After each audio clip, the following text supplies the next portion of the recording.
when you feeling small, when tears ring your eyes, I will confuse, I take you by. Oh, when the times get through and free just can't be found. Oh, I couldn't breathe, oh, that troubled world. How you lay me down, oh, I couldn't breathe, oh, that troubled world. How you lay me down. Bom dia! Hoje são 31 de novembro de 2023, sexta-feira, Brasília, Distrito Federal, Brasil. Antes de começar aqui a ler os comentários aqui, as explanações, 10 explanações aqui, ó. Antes de entrar aqui nas explicações, 10 explanações veremos agora neste vídeo.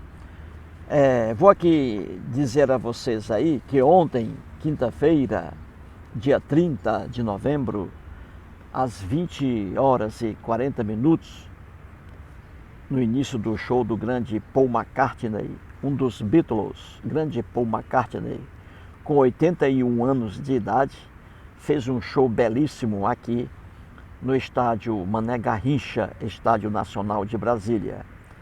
Paul McCartney, excelente, o grande Paul, 81 anos e ainda com muito vigor. Um show de quase 3 horas, 2 horas e 20 minutos de show. Espetacular. Eu estava lá, com muito prazer, e fiz ali algumas filmagens que eu vou mostrar depois em outro vídeo. Então é isso aí, gente. Paul McCartney esteve aqui em Brasília cantando, dando um show no estádio Mané Garrincha. Maravilhoso. Muito bem.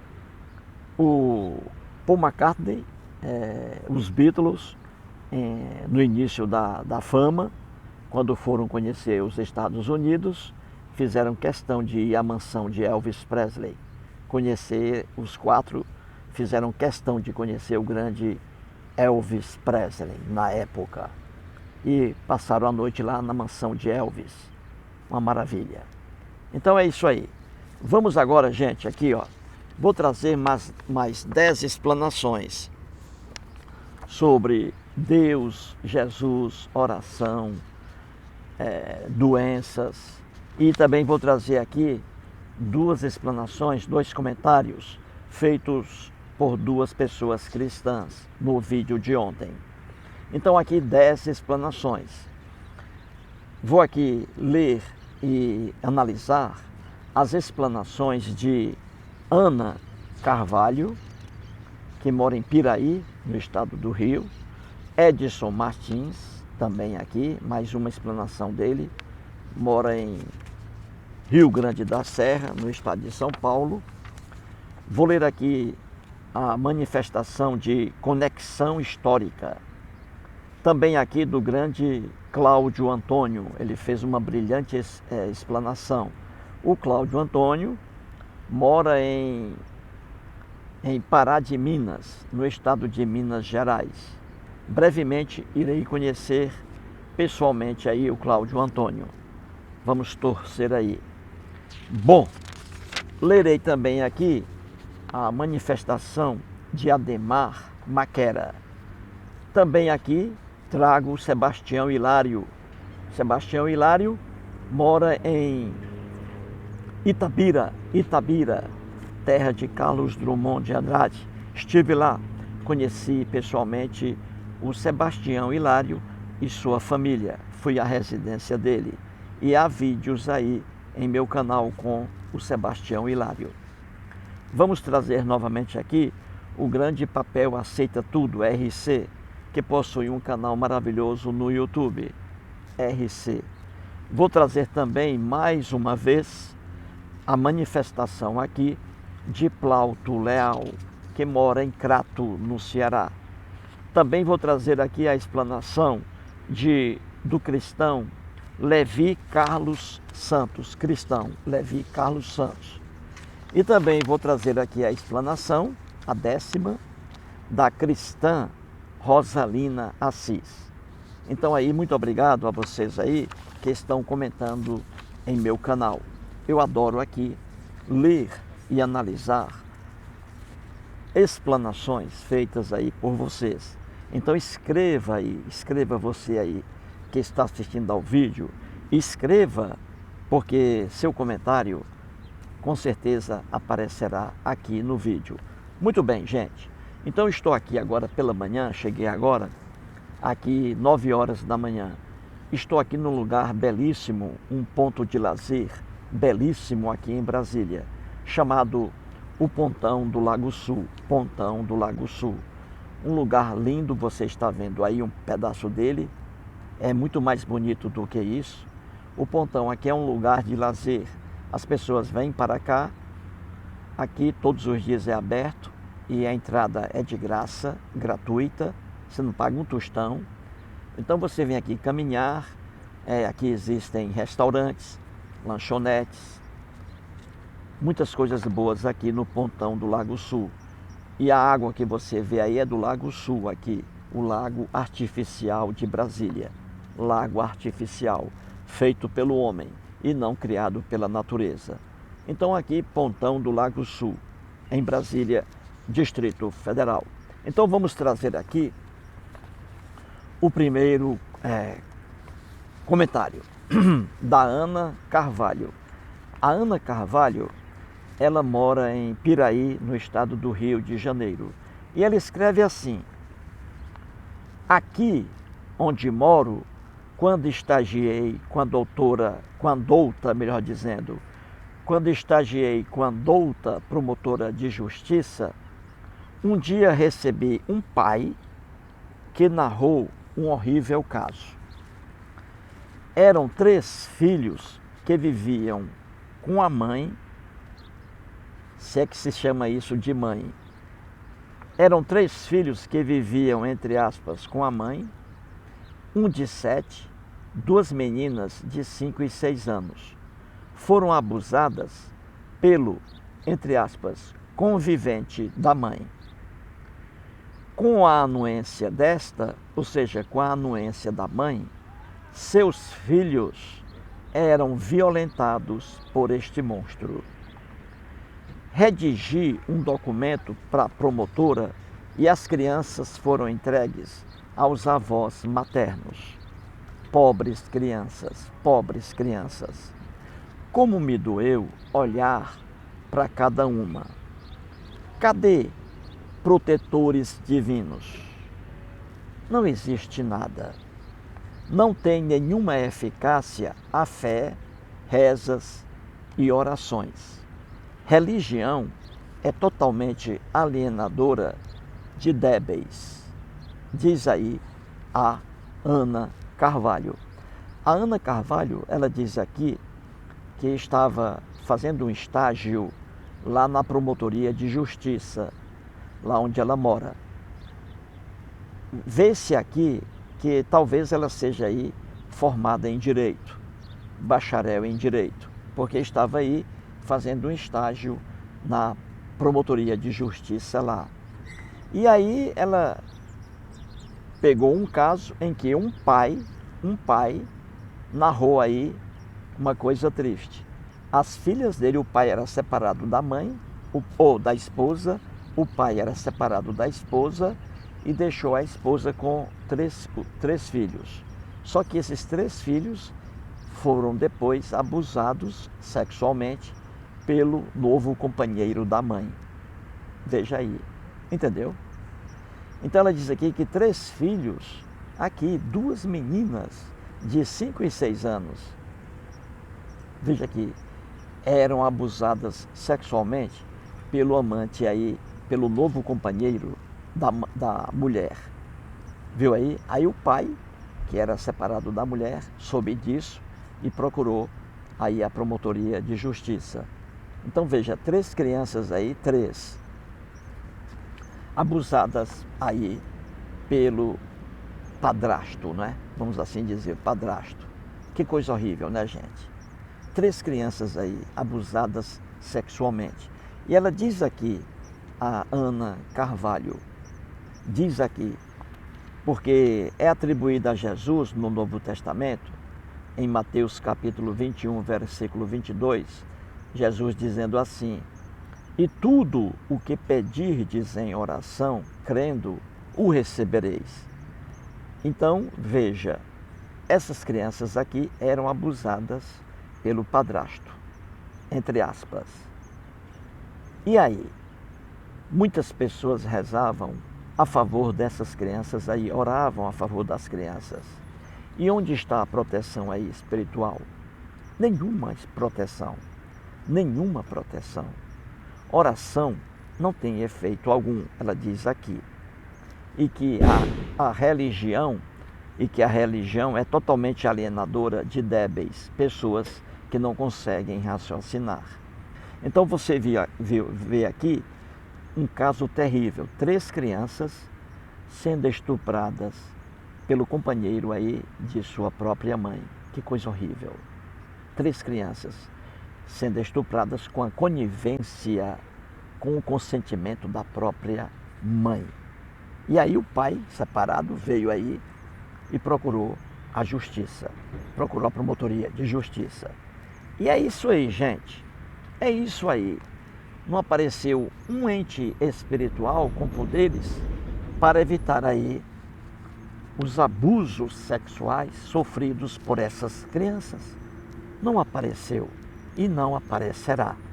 Crianças sempre serão abusadas sexualmente aí, dia a dia, em toda a terra. Muito bem. Parabéns aí a Ana Carvalho. Vejamos agora mais uma explanação feita pelo Edson Martins, que reside em Rio Grande da Serra. Ele escreve assim, entre aspas: meu amigo, na hora do aperto, é cada um por si e Deus para ninguém. Sempre foi assim e continuará sendo assim. O crente, de um modo geral, tem medo, mas não tem vergonha. Já escrevi por que isso acontece. Acontece porque a quase totalidade da população brasileira é cristã. Somente por causa disso. Imagine a cabeça de um crente qualquer. Ele pensa assim, ora, se todo mundo, ou a grande maioria, fala todo tipo de besteiras ou estupidez, isso de forma... Porque eu não posso falar também, vou repetir aqui. Ora, se todo mundo, ou a grande maioria, fala todo tipo de besteiras ou estupidez, por que eu não posso falar também? Diz aí o Edson Martins, que é assim que o crente pensa. Aí ele diz, por que eu vou ter vergonha? O crente diz, por que eu vou ter vergonha se a grande maioria não tem? Entendeu? E diz o Edson Martins que o crente diz isso de forma inconsciente. É por isso, diz o Edson Martins, que a gente vê os testemunhos mais absurdos possíveis nas igrejas e ninguém critica. Ao contrário, eles exaltam e batem palmas para absurdos. Só como exemplo, se você está no meio de idiotas, por que ter vergonha de ser um deles?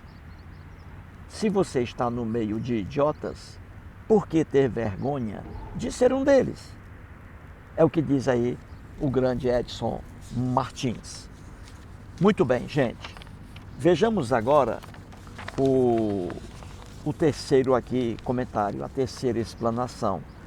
É de um internauta que se apresenta aí com o nome de Conexão Histórica. Conexão Histórica. Ele escreve assim: grande Eustáquio, No meu trabalho, conheço uma senhora que é diabética. Dias atrás, a vi passando mal. Perguntei o que estava acontecendo. Ela disse que foi o jejum, escute bem, que foi o jejum que ela estava fazendo na igreja para a oração ser eficaz. Olha só que absurdo. O que a religião é capaz de fazer coloca a vida de pessoas em risco. Veja aí, gente, é o que eu sempre digo aqui. A religião, ela idiotiza o ser humano, ela aliena o ser humano, ela explora o ser humano.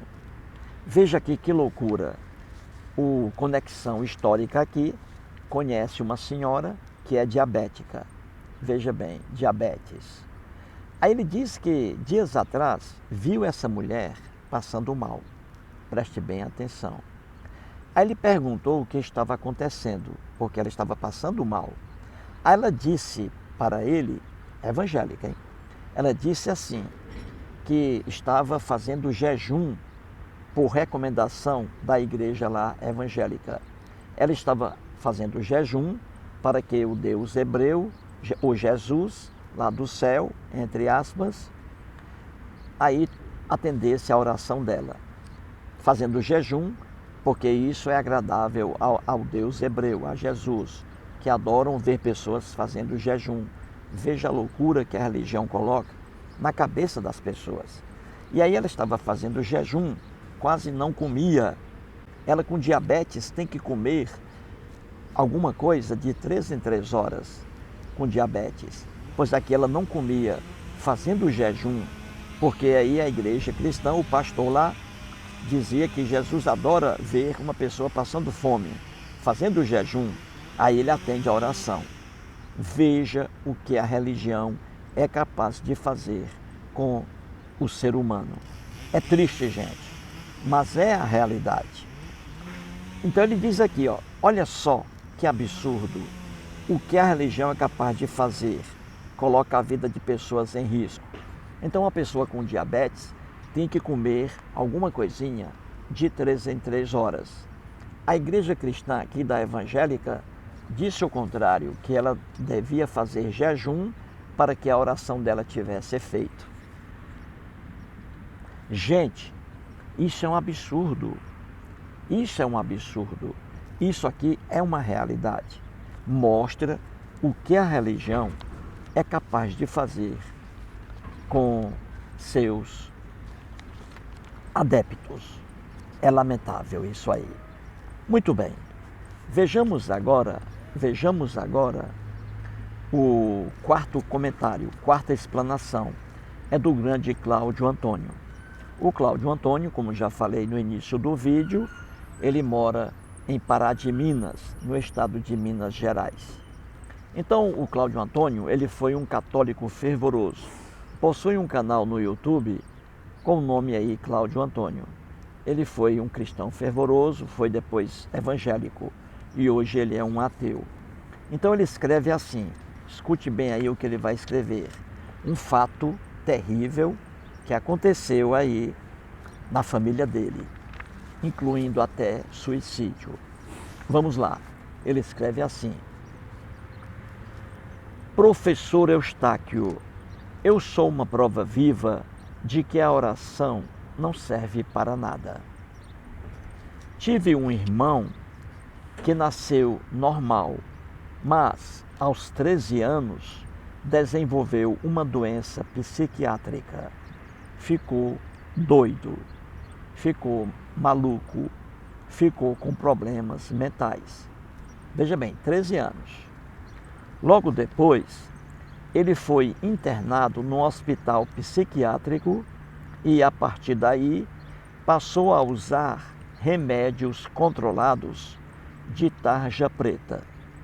Desde o dia que ele adoeceu, minha mãe passou a rezar por ele todos os dias, para que Jesus e Nossa Senhora o curasse.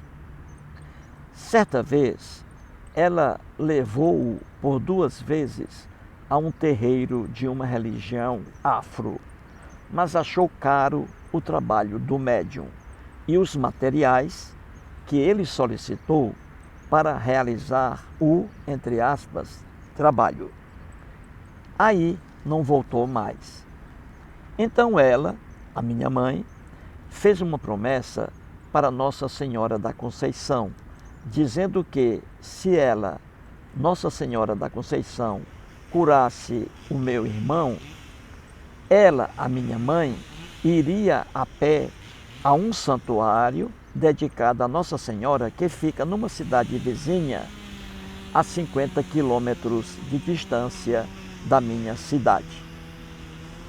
Devido ao tratamento correto e uso de medicamentos, com o passar dos anos, o meu irmão teve uma melhora significativa e a coitada da minha mãe pensou ser Nossa Senhora que havia curado o meu irmão.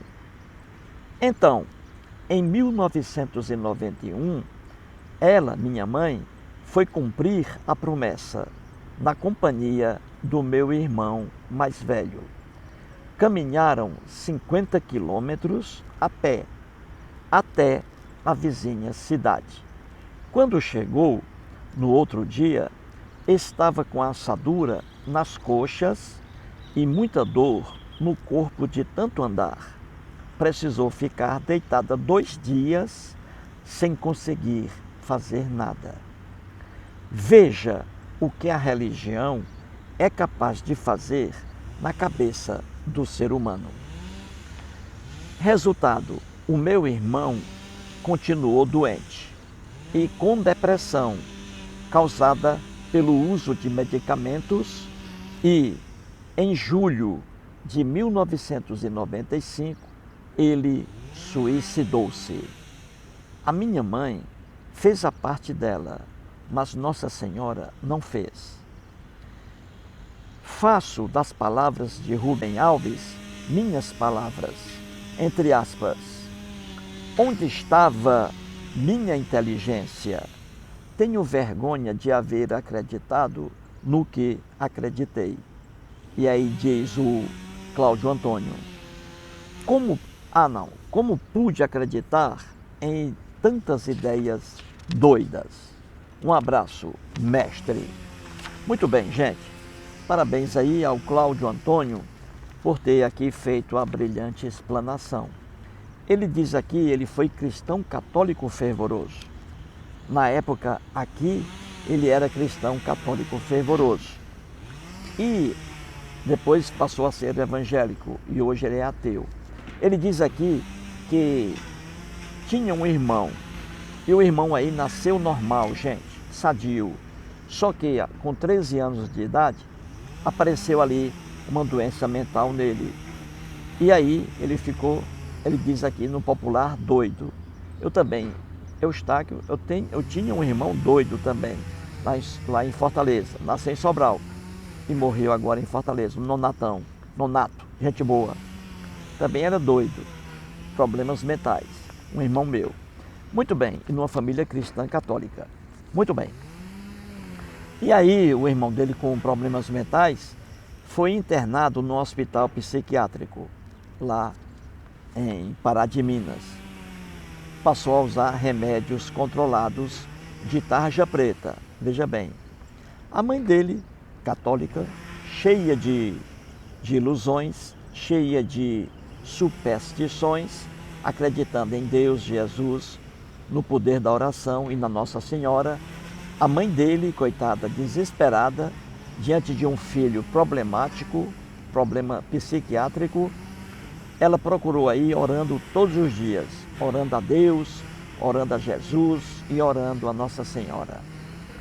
A mãe dele, aqui, acreditava nas palavras de Jesus que estão, repito, em Mateus capítulo 21, versículo 22.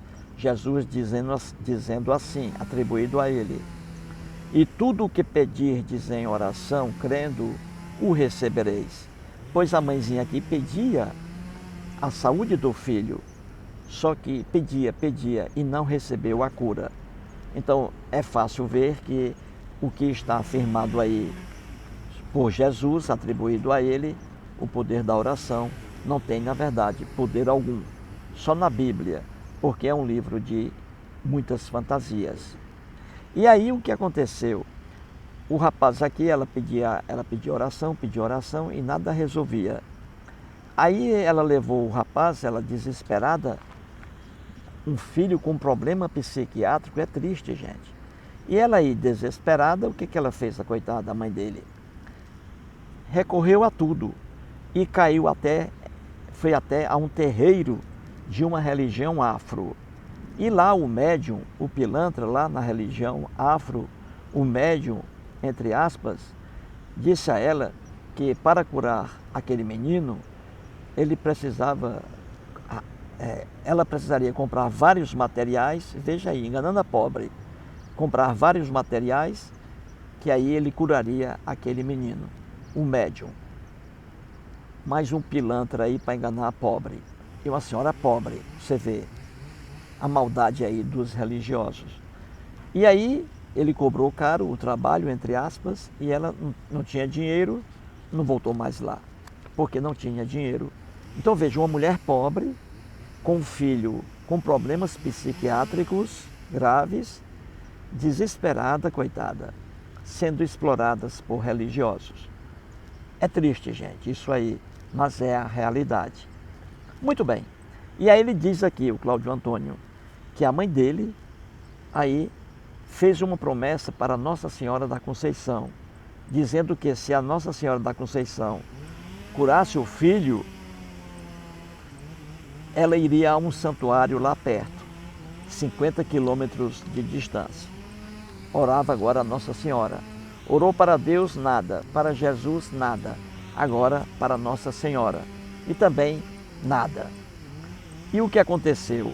Enquanto ela orava para Nossa Senhora, o filho dela estava sendo submetido a tratamento pela medicina, a tratamento correto e usando medicamentos, medicação, entendeu? Enquanto ela orava para Nossa Senhora, o filho dela começou a tomar os remédios e aí começou a ter melhora. Só que a mãe dele, religiosa, cristã, associou aí a melhora da vida do filho dela, associou aí como se fosse a intervenção de Nossa Senhora, pensando que foi Nossa Senhora que ajudou aí a saúde do filho dela. Você vê o que é a mente religiosa. Aí ela pensou isso, né? Aí ela foi forçada a percorrer a pé, coitada, à beira da estrada, um perigo de ser atropelada. Ela foi caminhando ali na companhia de outro filho, o filho mais velho, e foram para a cidadezinha ali perto, para agradecer à santa a melhora do filho. Veja o que a religião é capaz de fazer com o ser humano. O menino melhorou porque passou a ser atendido por médicos, passou a usar medicamentos. Só que na cabeça dela, a melhora se devia a Nossa Senhora. Veja a ignorância. Muito bem, e aí ela foi, coitada, caminhando 50 quilômetros. Quando ela voltou, chegou toda arrebentada, não é por menos, toda quebrada, coitada, com várias assaduras nas coxas e muita dor no corpo, de tanto andar. Ela precisou ficar em casa, coitada, 2 dias, na cama, sem conseguir fazer nada. Veja, a pessoa bota na cabeça que existe uma santa que, se você sofrer, a santa vai gostar e aí vai atender sua oração. Isso é triste, gente, mas é o que o cristianismo aí faz com as pessoas. Torna as pessoas idiotas e ainda mais colocam as pessoas em riscos. O cristianismo.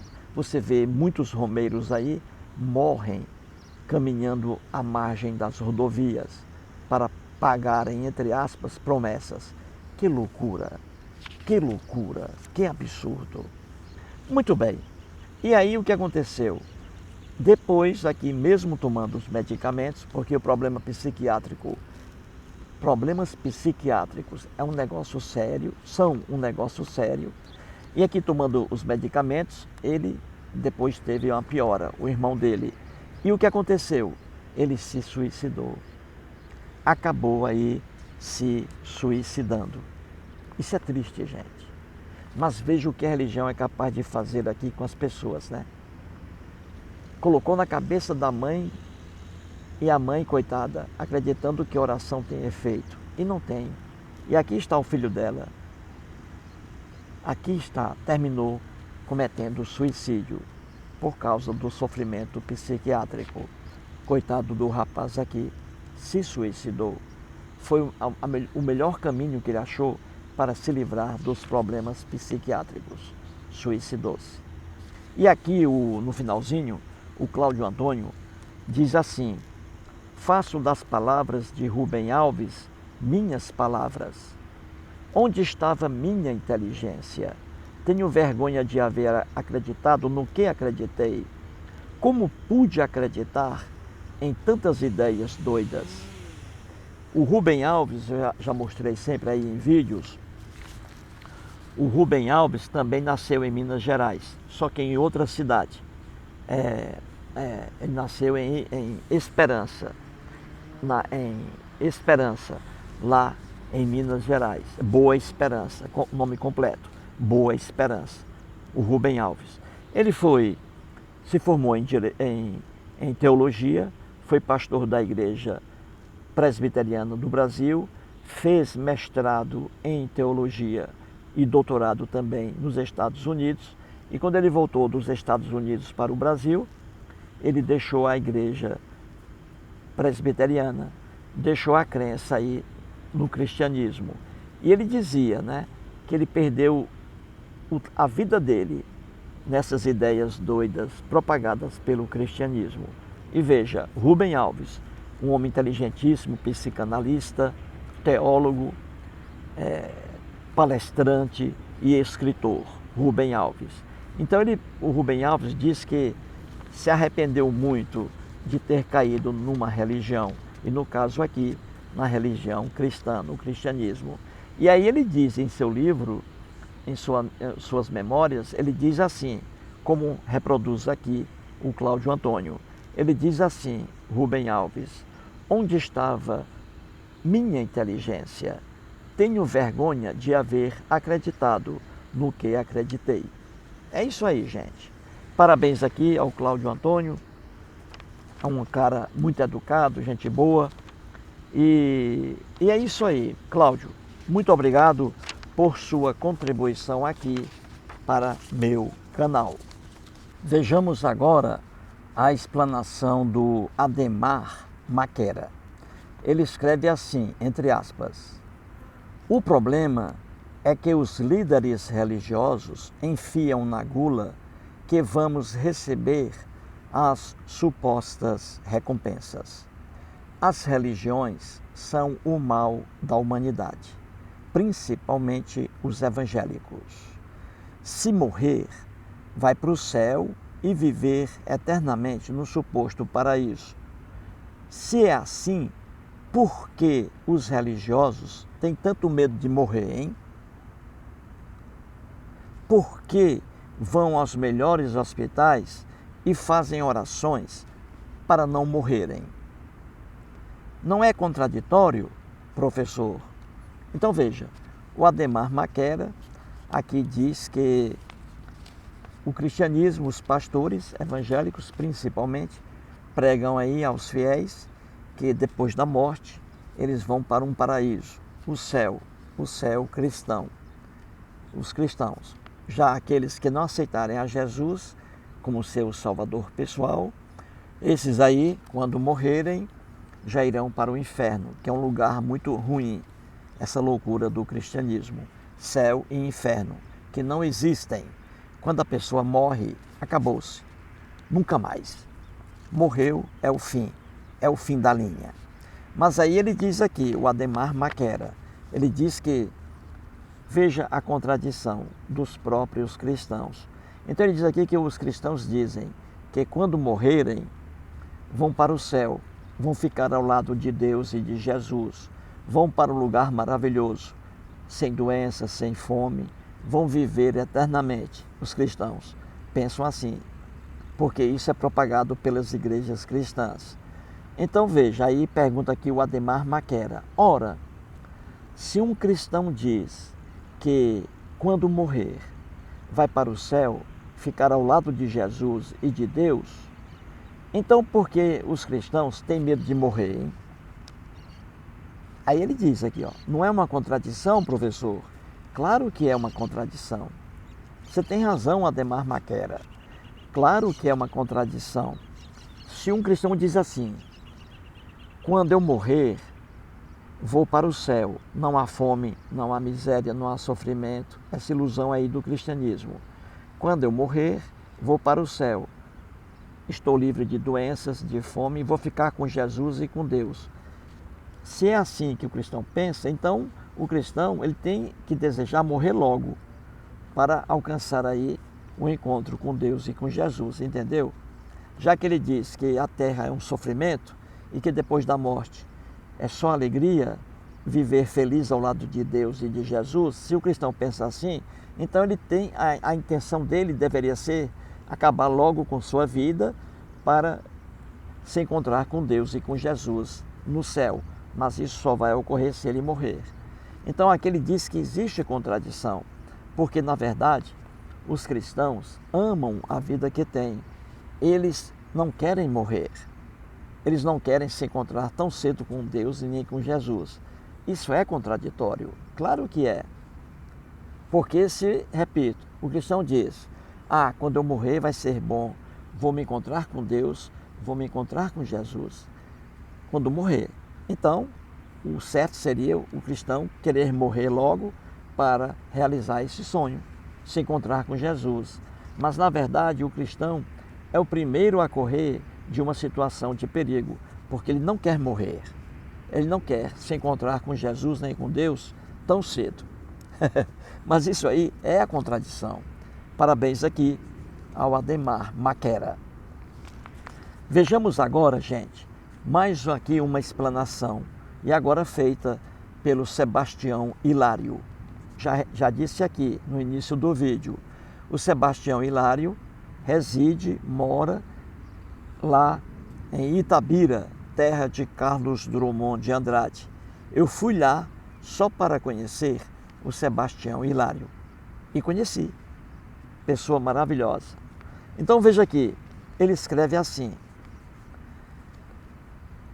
Eustáquio, certa vez, 2 testemunhas de Jeová me abordaram e fui logo dizendo que eu era ateu. Aí, uma delas me perguntou como eu tinha descoberto isso, que Deus não existia. Eu disse que foi lendo a Bíblia e estudando as histórias das religiões. Não debatemos nada. Batemos uns papos numa boa. Agradeceram pela atenção e se foram. Aqui ele diz que certa vez foi abordado por 2 testemunhas de Jeová, mais uma loucura cristã. Essa aí, testemunhas de Jeová, criada lá nos Estados Unidos. E essa porcaria veio para cá exportada. Testemunhas de Jeová, mais uma ilusão que aliena o ser humano, que explora o ser humano, que bestializa o ser humano. Testemunhas de Jeová. E aí, o Sebastião Hilário diz aí que aí se encontrou com 2 testemunhas aí, e ele foi logo dizendo que era ateu, para se livrar delas. E diz aí que não houve muita conversa lá. Ele afirmou logo, olha, eu sou ateu, respeito aí a crença de vocês, eu sou ateu. E aí, pronto, encerrado o problema. Elas se foram. Elas se foram e não voltaram mais. Muito bem, grande Sebastião Hilário. Vejamos agora mais uma manifestação do RC Papel Aceita Tudo. O RC tem um canal maravilhoso no YouTube, com o mesmo nome, RC Papel Aceita Tudo. É um cara inteligente, educado, é um cara compreensivo. Se você ouvir o RC, você vai gostar dele. É um cara tranquilo, pacífico, que irradia paz. Paz. Muito bem. No vídeo de ontem ele disse que a mãezinha dele, que era evangélica, que era católica fervorosa, a mãezinha dele colocava, por indicação de um pastor evangélico, um maluco, ela colocava um copo com água sobre o televisor dela. E aí o pastor lá, enganando os fiéis, por meio das televisões, pedindo para que os fiéis tomassem aquela água, porque era a água abençoada por ele. E a mãe do RC, coitada, tomava aquela água. Ainda bem que água, né, não faz mal à saúde, né? Mas não existe água sagrada. Isso é ilusão, isso é enganação. Aí a mãezinha dele aqui acreditava realmente. Veja, ela era católica. Aí ele explica uma coisa aqui, veja o que ele diz. Vamos lá, ele diz assim: valeu, Eustáquio, lembro disso como se fosse hoje. Ou seja, ele se lembra das várias vezes que a mãe dele colocava um copo com água sobre o televisor para receber a bênção aí de um cristão, líder cristão. E aí ele diz assim, ó: os pastores frequentemente se auto-intitulam como bispos, entre aspas.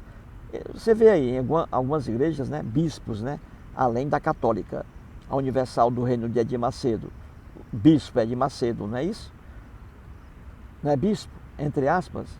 Aí a mãe dele aqui confundiu bispo católico, porque ela era católica, a mãe dele. Ela confundiu bispo católico com bispo evangélico.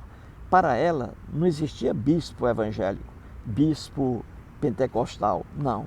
Bispo, para ela, bispo só da Igreja Católica. Aí quando ela via um bispo lá, sem ser católico, ela pensava que era um bispo da Igreja Católica. Porque se ela soubesse que era um bispo sem ser católico, ela não iria assistir. Mas ela assistia, pensando, coitada, pensando que o bispo ali era católico, e não era. É o que diz aqui o grande papel, aceita tudo, RC. Então ele diz assim, ó: os pastores frequentemente se auto-intitulam como bispos, o que levava minha mãe a pensar que eles eram representantes da Igreja Católica e não da Igreja Evangélica. Veja aí, se ela, a mãe dele, soubesse que aquele bispo, na verdade, era um pastor evangélico, ela desligaria o televisor. Olha aí, algo que sempre fazia ao perceber que era um pastor pregando. Então você vê a inocência da mãe do RC. Ela, evangélica, acreditando no poder da oração, que não resolvia nada, ela ligava o televisor lá na residência dela, aí caía lá um programa de igreja evangélica, pentecostal, o diabo que o seja. Aí ela via lá um pastor, ali podia ser da Mundial do Reino de Valdomiro, né? Ou podia ser um pastor ali da Universal do Reino de Deus, um bispo, né? Com o título bispo. O bispo Valdemiro podia ser também o bispo da Igreja Sara Nossa Terra. Robson Rodovalho também é tratado por bispo. Gente, é para você morrer de rir isso aí. Aí a mãe do RC, que era evangélica, não gostava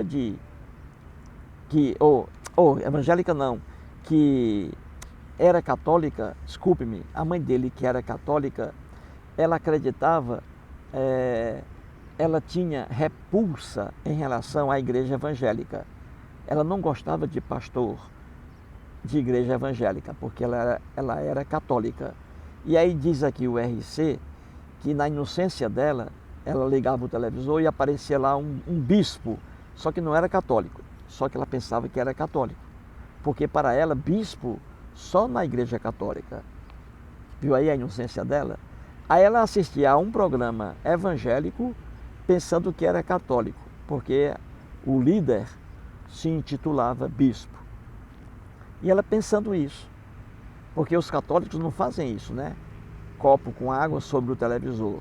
Isso aí não é católico, não é? Mas ela pensava que era, porque a pessoa usava o nome de bispo. O bispo agora vai abençoar a água aí. Então, veja aí a inocência da mãe dele. Católica, assistindo a um programa não católico, pensando que era católico. Viu aí, gente? O que a religião é capaz de fazer com o ser humano? Loucura. Já dizia o Sigmund Freud, pai da psicanálise, um homem que entendia de mente, que entendia de cérebro. Sigmund Freud. Ele já dizia que a fé religiosa conduz o homem a um estado semelhante ao de demência. E analise, o ser humano religioso é capaz de fazer as piores loucuras em nome da religião. E aqui está, como é que o cidadão, uma pessoa racionalmente, uma pessoa inteligente, é capaz de colocar um copo com água sobre um televisor, pensando que um pastor vai abençoar a água, ou um padre, e que aquela água será boa para resolver o problema de doença aí. Como é que uma pessoa chega a um estado desse? Chega a um estágio desse? Como é que pode? Mas isso aí é a religião que causa isso. Entendeu, gente? Obrigado aí ao RC mais uma vez. Vejamos agora mais uma manifestação do grande Plauto Leal. O Plauto Leal mora em Crato, perto de Juazeiro do Norte, no Ceará. Ele foi sacristão, ajudou muitos padres lá na igreja. E ele abandonou aí a crença religiosa, principalmente aí o cristianismo. Então veja, o Plauto Leal escreve assim: essa lenda de Moisés é tão absurda que, ao invés desse Deus aparecer para o seu povo e dizer para seu povo que não podiam adorar outros deuses, já manda logo Moisés acabar com todos, porque estão adorando o Deus bezerro de ouro. Um Deus ciumento e narcisista com características humanas. Parabéns aí ao Plauto Leal. Ele está se referindo aqui, ele diz, essa lenda de Moisés é muito absurda. Ele está se referindo aqui, gente, às lendas sobre Moisés que estão em Êxodo, lá na Bíblia, no Velho Testamento, que não é velho para os judeus. Entendeu? Nunca existiu um homem chamado Moisés, e nem foi herói, como aparece nos relatos lendários da Bíblia. Entendeu? Então ele diz aqui que essa lenda de Moisés é mais uma lenda absurda. E que lenda é essa a que ele se refere aqui? É a que está em Êxodo, capítulo 32, que é o Deus bezerro de ouro. O que é isso aqui, gente? É o seguinte, a Bíblia é um livro muito mau. Pastores evangélicos e padres enganam os fiéis. A Bíblia é um livro muito mau. Na Bíblia, por exemplo, de Gênesis ao Apocalipse, havia ali a intolerância religiosa. Quem adorasse outro Deus, além do Deus da Bíblia de Moisés, quem adorasse outro Deus, seria morto ao fio da espada. Veja que livro terrível, a Bíblia. E os fiéis são enganados porque não estudam a Bíblia. Mas existem pessoas que estudam a Bíblia. Eu estudo a Bíblia, o Plauto Leal estuda a Bíblia, o Edson Martins estuda a Bíblia, o Henrique Agostinho Silvério estuda a Bíblia. Então você vê que a Bíblia, de Gênesis ao Apocalipse, era contra a liberdade de crença religiosa. Um cristão, uma pessoa que se diz cristã e elogia a Bíblia, ela não tem ideia do que está elogiando. Um cristão, aqui no Brasil, por exemplo, detesta a intolerância religiosa. Um cristão detesta. Só que ele detesta uma coisa que é a marca da Bíblia, a intolerância religiosa. E a lenda aqui do Deus bezerro de ouro é a prova, é mais uma prova. Nessa lenda aqui, criada por um escritor hebreu, a intenção dele foi colocar o quê? Que ninguém devia adorar outro Deus, além do Deus Javé, da Bíblia. Foi essa a intenção dele. Aí ele criou essa história aqui maluca e muito violenta. A história é o seguinte: o povo hebreu, que criou o Deus da Bíblia, o povo hebreu estava andando pelo deserto, sem ter moradia, pelo deserto. Passou aí 40 anos na lenda bíblica, uma loucura, no deserto, sem habitação, sem nada, sofrendo fome e sede, o povo hebreu. E aí aconteceu o quê? Certo dia, uma multidão de hebreus caminhando pelo deserto, ali ficou perto de um monte. E aí o que aconteceu na lenda? Isso está em Êxodo capítulo 32. Leia a Bíblia. Estou aqui aconselhando você. Leia a Bíblia. Leia. É o melhor livro de ateísmo do mundo ocidental. Não conheço outro. Aí veja, o povo hebreu estava ao pé do monte. Veja bem. Aí o líder do povo hebreu, o lendário Moisés, subiu ao monte lá, foi lá para cima, Monte Sinai. Aí ele subiu para se encontrar com Deus hebreu ali. Veja bem, e o povo embaixo esperando. Escute essa aí. E aí o que aconteceu? Como Moisés estava demorando a descer do monte, o povo hebreu que estava lá embaixo pensou que ele tinha morrido. O povo hebreu. E o povo era tão ignorante, adorava tanto os deuses, que como Moisés não dava mais sinal de vida, e também o Deus hebreu estava em silêncio, aí o povo hebreu, em sua ignorância, juntou ali uns ouros das mulheres, argolas, tudo a ilusão lá, a lenda, como a lenda é ingênua. Aí juntou ali as argolas de ouro das mulheres, e aí o povo hebreu fez outro Deus, viu aí? Substituiu o Deus hebreu por um Deus bezerro de ouro. Então o povo hebreu passou a fazer o quê? Uma coisa que não pode ser punida, passou a adorar outro Deus. E aí, lá em cima, o Deus hebreu, conversando com Moisés, viu o povo dele lá embaixo adorando outro Deus. Aí o Deus hebreu, que é o Deus dos cristãos, ciumento, resolveu matar aqueles hebreus, veja bem, porque estavam adorando outro Deus. Isso aí se chama intolerância religiosa, a não aceitação da crença de outras pessoas em outros deuses, pois essa coisa horrível está na Bíblia. E os cristãos cegos não conseguem enxergar isso aí. Viu aí? E aí Moisés desceu do monte com raiva, e ali Moisés desceu com as 2 tábuas dos 10 mandamentos, na lenda, e ali Moisés viu o próprio povo dele adorando outro Deus, o Deus bezerro de ouro. E aí Moisés ficou puto de raiva, porque não era permitido ali, não era permitida a tolerância religiosa, não era permitido alguém adorar outro Deus além do Deus de Moisés. Entendeu? Aí o que foi que Moisés fez? O cabra mandou matar, na lenda, mais de 3.000 hebreus, coitados, porque apenas estavam adorando outro Deus. Viu aí como a Bíblia é contra a liberdade de crença? Então um cristão que elogia a Bíblia, coitado, eu tenho pena, eu tenho dó, gente. Eu tenho dó, pena. Um cristão que elogia a Bíblia, ele sem saber está elogiando a intolerância religiosa, a não aceitação de outras pessoas aí, da crença de outras pessoas. Entendeu?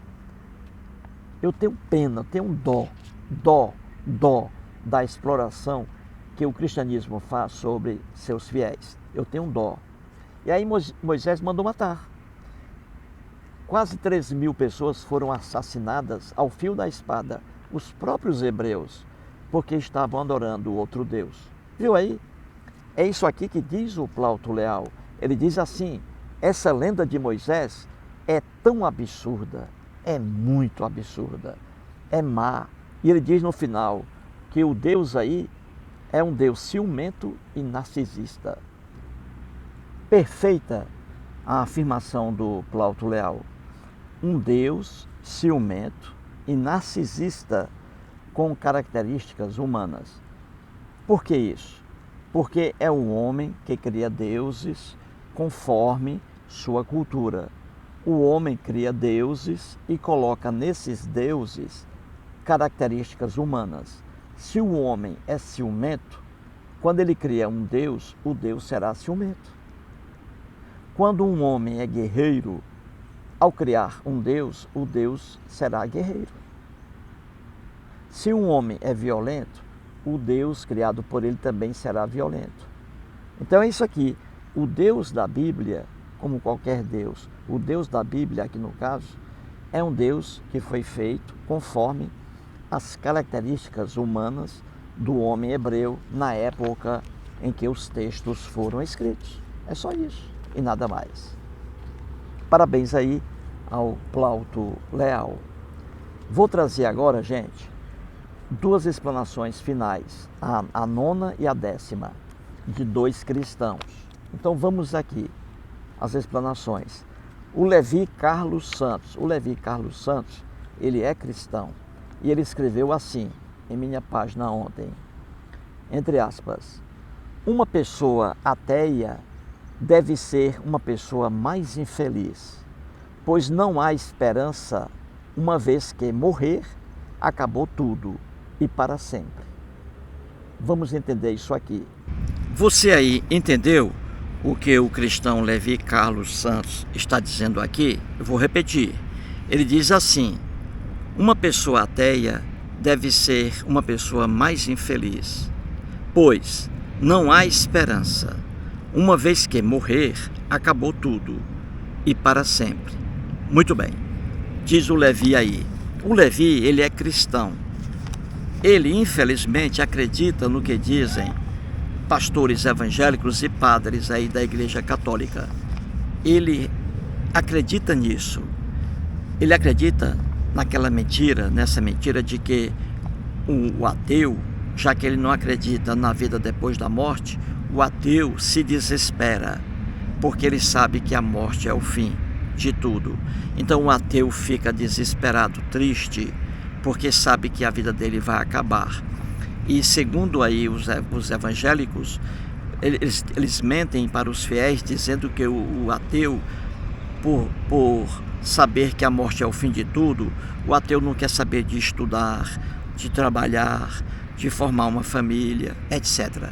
Gente, só mesmo uma pessoa muito ignorante para acreditar nisso aí. O Levi aqui, Carlos Santos, coitado, acredita nisso. Naquele discurso falso de que uma pessoa ateia deve ser muito infeliz, porque sabe que morrendo acabou tudo.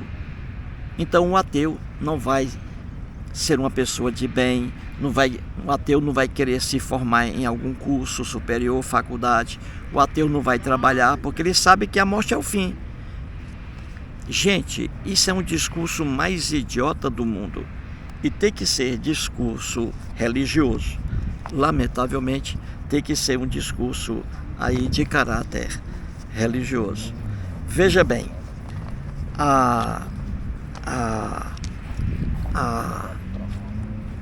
sempre por aí,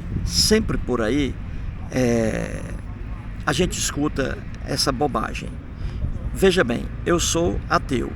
Eu, desde o útero de minha mãe, sou ateu. Desde o útero de minha mãe. Com certeza, eu sou a pessoa mais feliz da minha família. Com certeza.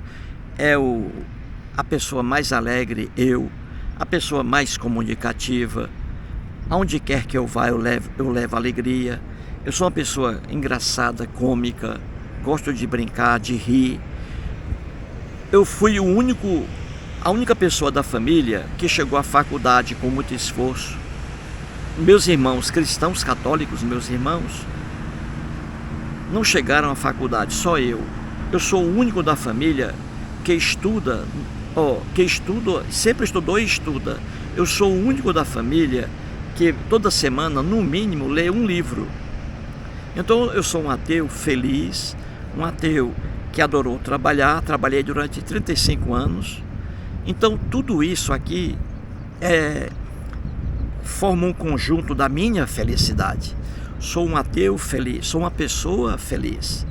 E o Levi aqui diz que uma pessoa ateia deve ser a pessoa mais infeliz da terra, pois não há esperança. Uma vez que morreu, acabou tudo, e para sempre. Então veja, a ingenuidade do Levi Carlos Santos. Ele é enganado facilmente por pastores evangélicos, que pregam isso mesmo, padres também, católicos, pregam essa besteira aí, a de que a pessoa ateia é uma pessoa vazia, porque sabe que a morte é o fim de tudo, e por isso vai se desesperar. Isso é uma propaganda completamente má, e que nada tem a ver com a realidade. Se você pegar aí ateus conhecidos aí, você vê ateus brilhantes, estudiosos, ateus inteligentíssimos, trabalhadores, pessoas honestas, que sabem que com a morte é o fim de tudo, a morte. Mas nem por isso ficam desesperadas, porque o que importa é a vida. Pegue aqui o Oscar Niemeyer, ateu. O Oscar Niemeyer viveu 103 anos. Oscar Niemeyer, um ateu brilhante, homem bom, estudioso, nasceu numa família pobre, venceu na vida, homem caridoso. O Oscar Niemeyer, o arquiteto, era ateu e foi um homem feliz, trabalhando até o último dia de vida lá no Rio de Janeiro. Olha aí, ateu. E olha aí a produção do Oscar Niemeyer. Viu aí? Como esse negócio de dizer que a pessoa ateia é infeliz porque sabe que vai morrer. Isso é uma loucura. É mentira de pastores evangélicos que querem enganar você. É simples assim. Vamos pegar aqui outro ateu, o Bill Gates, um dos homens mais ricos do planeta. Bill Gates, um homem bom, doou metade da riqueza dele a casas de pesquisa científica. Doou metade da riqueza dele. O Bill Gates, ateu, um dos homens mais ricos do mundo, vive bem, é feliz, e ele investe aí a fortuna dele em casas também assistenciais para ajudar pessoas carentes. O Bill Gates, um ateu feliz, inteligentíssimo, trabalhador, pessoa honesta. Cadê esse negócio de dizer que ateu é uma pessoa infeliz porque sabe que a morte é o fim? O cristão não consegue raciocinar, não consegue. Veja aí o Carl Sagan, grande astrônomo, falecido em 96, ateu, grande Carl Sagan, inteligentíssimo, homem bom, estudiosíssimo, um dos homens mais inteligentes do século dele, Carl Sagan. Veja aí o Richard Dawkins, o grande biólogo Richard Dawkins, vários livros publicados no Brasil também, ateu, o Richard Dawkins, um biólogo, homem inteligentíssimo. Um dos livros dele é Deus, um delírio, o segundo melhor livro de ateísmo do mundo ocidental. Deus, um delírio, do Richard Dawkins, o segundo melhor livro de ateísmo. Maravilhoso, espetacular. Então o Richard Dawkins, um cara jovem, estudou muito na vida, muito, inteligentíssimo, sabe tudo de biologia. Aí vem um pastor enganando os fiéis, dizendo que a pessoa ateia é infeliz, não quer saber de nada, porque tem certeza de que a morte é o fim. Então o ateu não quer saber de nada. Gente, é para você rir muito isso aí. E aqui está o Levi Carlos Santos, infelizmente, sendo enganado aqui pelo líder cristão dele. E ele diz aqui que uma pessoa ateia deve ser a pessoa mais infeliz do mundo, pois não há esperança, uma vez que morreu, acabou. Veja, só mesmo uma pessoa muito ingênua para aceitar a ideia de que existe vida depois da morte. Tem que ser uma pessoa muito ingênua. Isso aí acontece porque o homem quer ser um animal eterno, e não é. Aí o homem cria a vida depois da morte, inventa isso, essa ilusão. Então aí está, mais um comentário aí analisado. E agora o último, né? O 10º comentário, também é de uma cristã. E aqui mais uma bobagem que ela diz, com todo respeito aí. Então a Rosalina, vamos aqui analisar o que você diz, Rosalina. Então a Rosalina Assis, que é cristã, escreveu assim: para mim, como você explica as curas que Jesus realizou na Bíblia? Exemplo, a mulher do fluxo de sangue, que tocou na orla do manto dele e o sangue estancou. Precisou de médico? Jesus continua sendo o mesmo, diz aí a Rosalina Assis. Muito bem, ela fala aqui sobre uma lenda que está no Novo Testamento. Jesus nunca curou ninguém. Jesus, uma mulher estava com hemorragia. Na Bíblia está dito que Jesus curou essa mulher. Na verdade, isso é lenda. Jesus algum curou alguém. Jesus algum tinha o poder na época, lá na Palestina, de curar alguém. Isso aqui, que está no Novo Testamento, são textos criados por escritores cristãos, colocando isso aí. Você entendeu? Isso aqui não é verdade. São lendas e aí criadas por escritores cristãos, colocando poderes aí em Jesus. Você entendeu? Isso aqui não é uma história. E vamos analisar isso aqui. Eu fiz alguns apontamentos para a Rosalina. Eu tenho certeza de que a Rosalina não conhece a Bíblia, não estuda. É mais uma cristã que coloca a Bíblia aí debaixo do braço, de um dos braços, e vai para a igrejinha dela. Que ela não estuda a Bíblia, ela não conhece a Bíblia. E vou explicar isso aqui.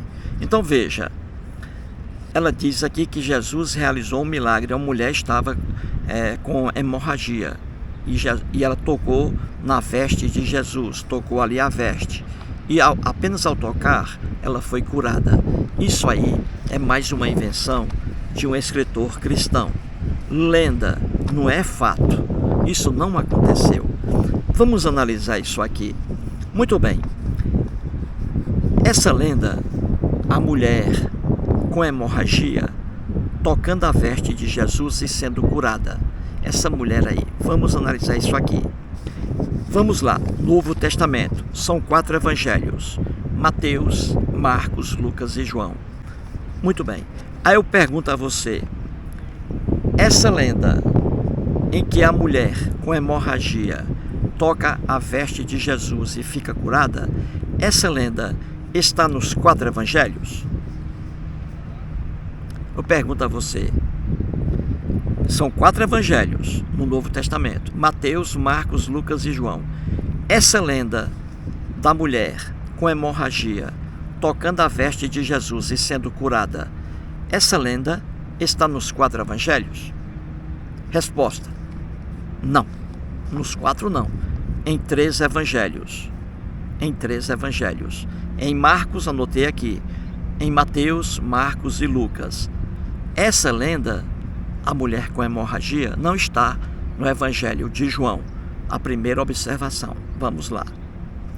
Aí eu pergunto agora. Essa lenda, a mulher com hemorragia, está em Mateus, Marcos e Lucas. Muito bem. Aí eu pergunto. O relato que está em Mateus, Marcos e Lucas, o relato traz a mesma coisa? São iguais? O relato que está em Mateus, Marcos e Lucas, sobre a mulher com hemorragia, os relatos aí são iguais? Dizem a mesma coisa? São iguais? Não, são diferentes. São diferentes. Vamos lá. Mateus, Marcos e Lucas. Vamos pegar aqui a lenda, criada por um escritor cristão. Então veja, em Mateus, capítulo 5, versículos 25 a 34, está lá, veja bem, a lenda em Mateus. E são quantos versículos? Depois daqui do vídeo, estude aí. Quantos versículos aqui nessa lenda em Mateus, hein? Quantos? Apenas 4. Anotei aqui, ó. Apenas 4 versículos. É um texto bem curto em Mateus. Veja a diferença. E em Marcos, são quantos versículos sobre a mesma lenda? A mulher com hemorragia, sendo aí tocando a veste de Jesus e sendo curada. Quantos versículos em Marcos? O que é que você diz aí? Em Mateus 4 e em Marcos 10. Olha a diferença. 10 versículos. 10. Correto? E agora vejamos em Lucas, no Evangelho de Lucas. Veja aí. Aí eu pergunto, quantos versículos no Evangelho de Lucas? Quantos? Veja que em Mateus, apenas 4 versículos, um texto bem curto. Em Marcos, um texto maior, com 10 versículos. E em Lucas, 6 versículos apenas. Então veja aí as diferenças. A mesma lenda sendo repetida nos 3 evangelhos diferentes. Em Mateus, apenas 4 versículos. Em Marcos, apenas 10 versículos. E em Lucas, 6 versículos. Então você vê rapidamente que não é a mesma coisa. Por aí, vamos mais. Anotei aqui. Eu vou transcrever na íntegra, porque aqui são apenas 4 versículos. Essa lenda da mulher com hemorragia, em Mateus, apenas 4 versículos. Bem pequeno o texto. Então eu vou ler aqui na íntegra o texto de Mateus. Não vou ler o de Marcos porque é mais longo, mas vou aqui mostrar as diferenças. Então veja, em Mateus está escrito assim, sem omitir nada, o texto completo, apenas 4 versículos. Está escrito assim: E Jesus, levantando-se, o seguia, e também os seus discípulos.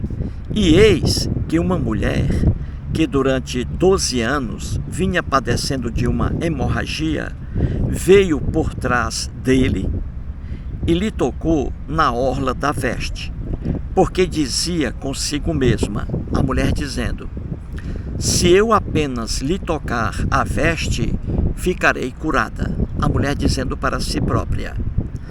E Jesus, voltando-se e vendo-a, disse: tem bom ânimo, filha, a tua fé te salvou. E desde aquele instante a mulher ficou sã, ficou boa. Então veja aqui, isso aqui, gente, apenas 4 versículos. É o texto completo da mulher com hemorragia tocando as vestes de Jesus. Apenas 4 versículos. Muito bem. Agora vem 2 perguntas aí para a gente ver a diferença de um para o outro. Porque isso aqui são lendas reproduzidas e modificadas. Então vejamos a primeira pergunta que eu vou fazer em relação a essas passagens que estão em Mateus, Marcos e Lucas. Então veja a primeira pergunta. A primeira: Jesus viu a mulher quando ela tocou suas vestes? E a segunda pergunta: antes de ir a Jesus, a mulher passou por vários médicos? Vamos ver se isso aí está da mesma forma nos 3 relatos. Só para você ver que isso aqui são lendas. Então vamos lá. A pergunta vem.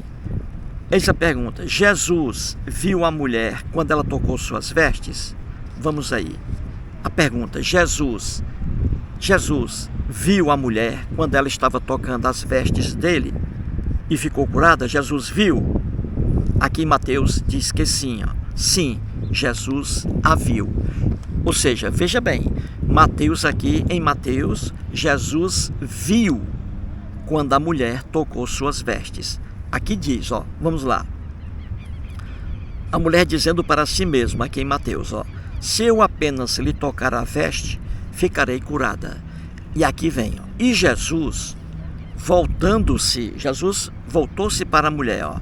E Jesus, voltando-se e vendo-a, olha aí, e vendo-a, Jesus voltou-se para a mulher, viu a mulher, olha aí, Jesus viu a mulher e disse a ela: tem bom ânimo, filha, a tua fé te salvou.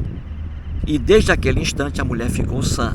Então veja, no relato de Mateus, a mulher tocou as vestes de Jesus e Jesus viu a mulher tocando suas vestes. Grave bem, correto? Isso, vai entendendo aí. Agora vamos a outra pergunta aqui no relato de Mateus. Antes de ir a Jesus, a pergunta, a mulher passou por vários médicos? A mulher fez consulta a vários médicos antes de ir a Jesus?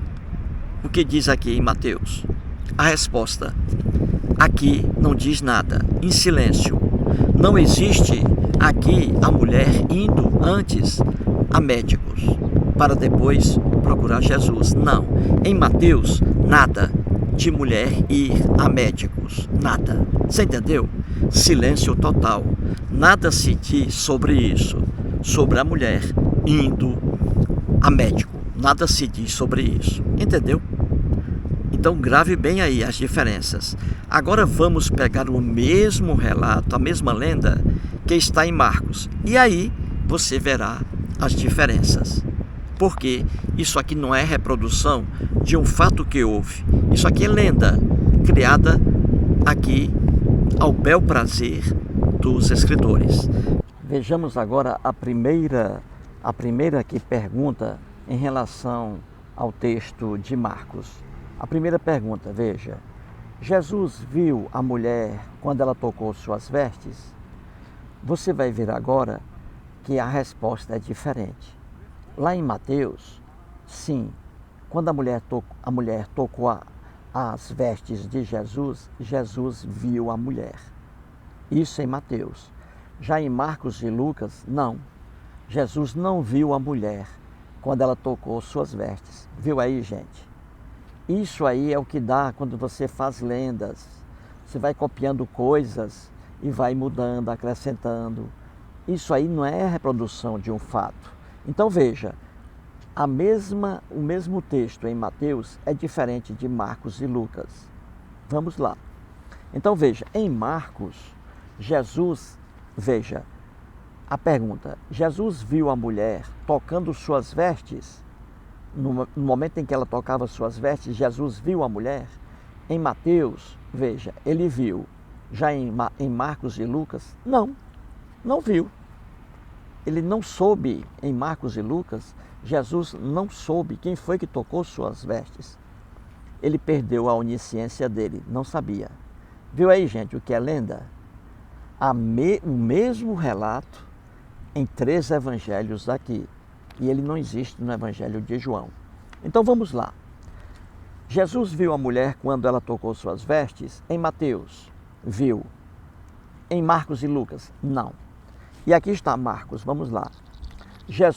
Em Marcos, Jesus não viu a mulher, não sabia quem havia tocado suas vestes. Jesus perdeu sua onisciência. Viu aí?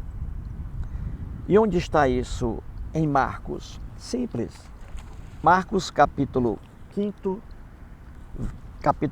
versículos 30 a 33. Está escrito assim, veja lá. Jesus, reconhecendo, olha aí, imediatamente que dele saíra poder, virando-se no meio da multidão, perguntou, veja bem, a mulher em Marcos tocou as vestes de Jesus. Jesus ali sentiu que havia saído o poder dele e ele estava no meio ali de várias pessoas, uma multidão, veja bem.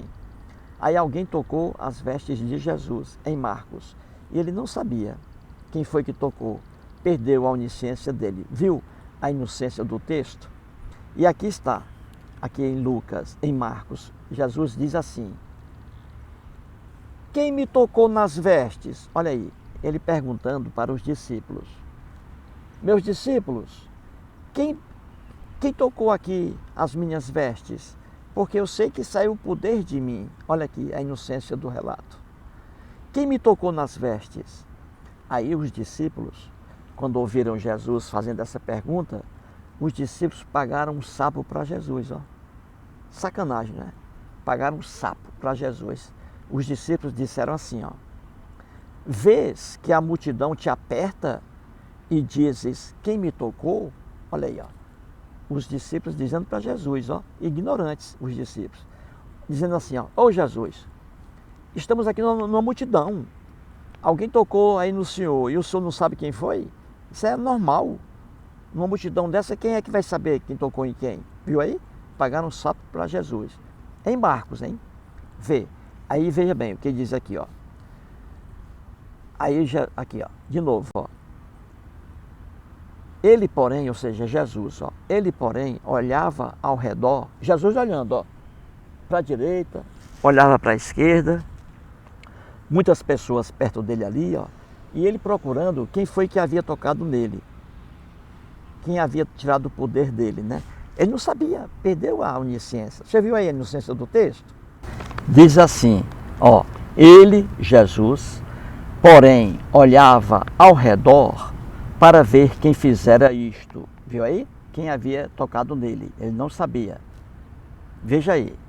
Então, a mulher, atemorizada e tremendo, côncia do que nela se operara, veio, prostrou-se diante dele e declarou-lhe toda a verdade.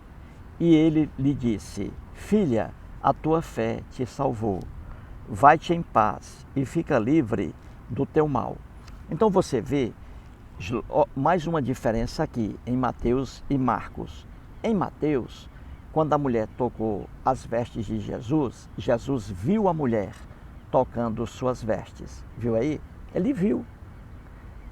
Ele não fez pergunta a discípulos de forma alguma, porque ele viu a mulher. Ele viu a mulher tocando suas vestes. Já em Marcos, diferente. Jesus não viu a mulher quando ela tocou lá suas vestes.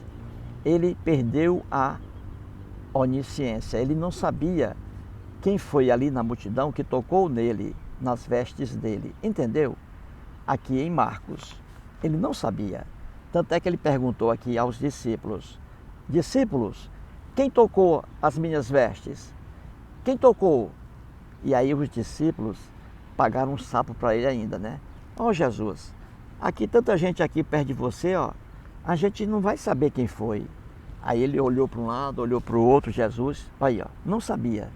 Só aí é que a mulher apareceu, a mulher, e revelou a ele que foi ela que havia tocado nas vestes. Viu aí, gente, a inocência dos relatos? Aí está. Vejamos agora a segunda pergunta. Aqui em Marcos, antes de ir a Jesus, a mulher passou por vários médicos? Eis a pergunta em Marcos. Porque em Mateus nada fala sobre a mulher ter procurado médicos. Não, em Mateus não. Agora em Marcos e Lucas sim. Viu aí as diferenças? Vai olhando. Aí veja, em Marcos e Lucas, Jesus, a mulher sim, a mulher passou por vários médicos, aí não conseguiu cura. Em Marcos e Lucas. Em Mateus não, a mulher não passou por médico algum. Jesus não fez pergunta alguma a discípulos, porque ele viu a mulher pegando lá suas vestes. Já em Marcos e Lucas não, ele não viu a mulher pegando suas vestes. Jesus não sabia quem foi que pegou suas vestes e perguntou, quem tocou minhas vestes? Olha aí. Viu aí, gente, as diferenças?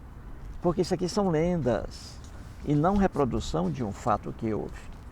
Então veja, e aqui em Marcos, no versículo 26, leia aí, está escrito que a mulher passou aqui por vários médicos, não conseguiu cura. Aí ela foi procurar Jesus. Aqui em Marcos e em Lucas. Em Mateus, não. Ela não procurou médico algum. Viu aí? Agora vamos para Lucas agora. Aí vem a pergunta. Em Lucas, Jesus viu a mulher quando ela tocou suas vestes? Em Lucas, ele viu? Não, não viu a mulher quando ela tocou em suas vestes. Então, em Lucas e Marcos, ele não viu. Em Mateus, ele viu. Em Lucas e Marcos, Jesus não viu a mulher tocando suas vestes. E aí ele perguntou aos discípulos, discípulos, quem tocou as minhas vestes? Porque ele não sabia. Perdeu a onisciência. Gente, esses textos que estão na Bíblia são muito ingênuos. Muito ingênuos. repletos de ingenuidades e erros também. Então veja, em Lucas também, ó, Jesus não viu a mulher quando ela tocou suas vestes, ó. Diz aqui, ó, está em Lucas capítulo 8, né, versículos 45 e 46. Quando ela tocou, Jesus disse assim, veja, ó. Mas Jesus disse aos discípulos: quem me tocou, hein? Quem me tocou? Quem me tocou? A pergunta aí, ó. Ele não sabia. Diz, ó, quem me tocou? Porque senti que de mim saiu o poder. Jesus dizendo, hein? Quem me tocou? Quem me tocou? Porque senti que de mim saiu o poder. Agora eu não sei quem foi que tocou em mim. Eu não sei. Não sei quem foi que tocou em mim. Será que foi o Bolsonaro, a Michele, que tocou em mim aqui, ó? Eu não sei. Viu aí, gente? Como o texto é ingênuo. Aí vem a segunda pergunta agora, para Lucas também. Antes de ir a Jesus, a mulher passou por vários médicos? Eis a pergunta. Em Mateus, não. Em Marcos e Lucas, sim. A mulher passou por vários médicos. Isso aí está no versículo 43. E agora veja aqui, resumindo tudo, as diferenças. Ó. Em Mateus, Jesus viu a mulher que tocou suas vestes. Ele viu. E não perguntou nada a discípulos, porque ele viu a mulher lá tocando suas vestes. Em Mateus. Já em Marcos e Lucas, Jesus não viu a mulher que tocou suas vestes. Ele perdeu sua onisciência em Marcos e Lucas. Outra diferença. Em Mateus, nada está escrito sobre a mulher ter ido a vários médicos. Nada, em Mateus. Já em Marcos e Lucas, sim, a mulher foi a vários médicos, não se curou e aí procurou Jesus. Viu aí, na lenda? Vejamos agora outra diferença. Em Mateus, Jesus nada perguntou aos discípulos sobre quem tocou suas vestes. Jesus não perguntou. Por quê? Porque em Mateus, ele viu a mulher pegando suas vestes. Já em Marcos e Lucas, ele não viu a mulher pegando suas vestes. E aí ele perguntou aos discípulos: quem me tocou? Quem me tocou? E ele olhava para um lado, olhava para outro, não sabia. Perdeu a onisciência. É o que eu estou dizendo a você, gente. São textos lendários, criados por escritores. Isso aqui nada tem a ver com o fato que houve. Nada. Você entendeu? Então veja, Jesus apenas cura nas passagens do Novo Testamento. Na vida real, não. É simples entender isso. Jesus só cura as pessoas lá no Novo Testamento, porque ali são lendas. Jesus cura pessoas, ressuscita pessoas. Nunca na história de Israel, nunca na história da Palestina, alguém ressuscitou. Nunca. Ressurreição é uma criação fantasiosa que está em livros religiosos, em filmes de terror e em livros de terror. Ressurreição. O Conde Drácula ressuscita. Porque é lenda, é uma história criada. Nunca na história da Terra, um homem, uma pessoa ressuscitou, morreu e voltou a viver. Nunca. Ressurreição é em livros religiosos, filmes de Hollywood e em livros de terror. Então Jesus, sim, no Novo Testamento, ali são lendas. Escritores cristãos, para que as pessoas acreditassem, criaram isso aí. Essas fantasias, que Jesus cura, que Jesus multiplicava os pães, multiplicava peixes, que Jesus transformava água em vinho. Como é que o ser humano acredita nisso? Você entendeu? Então, Jesus cura pessoas apenas no Novo Testamento, porque são fantasias. Na vida real, não. A gente vê por aí milhões e milhões de cristãos aí morrendo, assassinados, estuprados, em acidentes de carro, câncer, morrendo aí. A gente vê aqui, eu li aqui, ó, várias pessoas morrendo, pessoas cristãs que acreditavam, orando a Jesus aí, orando a Deus, e nada. Jamais um paralítico foi curado por Jesus. Isso é lenda no Novo Testamento. Jamais na vida real um paralítico ele é curado. Um cadeirante jamais ele sai da cadeira de rodas. Jamais. Jamais. Com paralisia, jamais. Uma pessoa que nasce com problemas mentais não vai ficar uma pessoa sã. Não vai.